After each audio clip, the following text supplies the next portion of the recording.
नमस्कार, संजना यादव अपने YouTube channel पे आप सबका स्वागत करती हूँ। दोस्तों, एक बनाया हुआ गीत और भोजपुरी है, फिल्म का गीत है। अच्छा लगे तो लाइक सब्सक्राइब कमेंट करना है दोस्तों। तो चलिए सुनाते हैं कैसा लगेगा हमारा भोजपुरी गीत।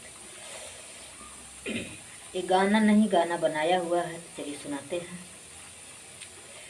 बुलेट वाला लड़का हमार ले गईल दिल रे, बुलेट वाला लड़का हमार गोरे गोरे गलिया पे, गोरे गोरे गलिया पे रहे गुतील रे, बुलेट वाला लड़का हमार ले गईल दिल रे, बुलेट वाला लड़का हमार गोरे गोरे गलिया पे, गोरे गोरे गलिया पे रहे गुतील रे, बुलेट वाला लड़का हमार ले गईल दिल रे, बुलेट वाला लड़का हमार।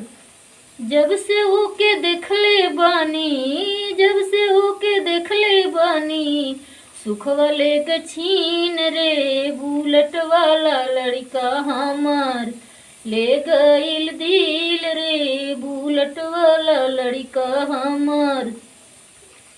कहवा उ रहेला, कहवा ओकर घर रे, बुलेट वाला लड़का हमार ले गईल दिल रे, बुलेट वाला लड़का हमार।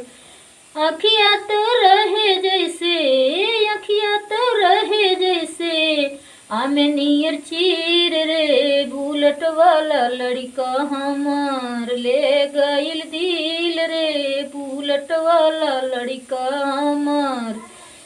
गोरे गोरे गलिया पे, गोरे गोरे गलिया पे रहे काला तिल रे, बुलेट वाला लड़का हमार ले गईल दिल रे, बुलेट वाला लड़का हमार।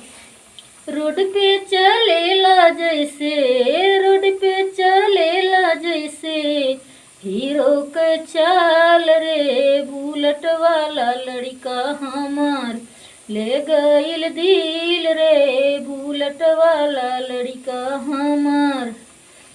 बाय बाय दोस्तों, फिर नेक्स्ट वीडियो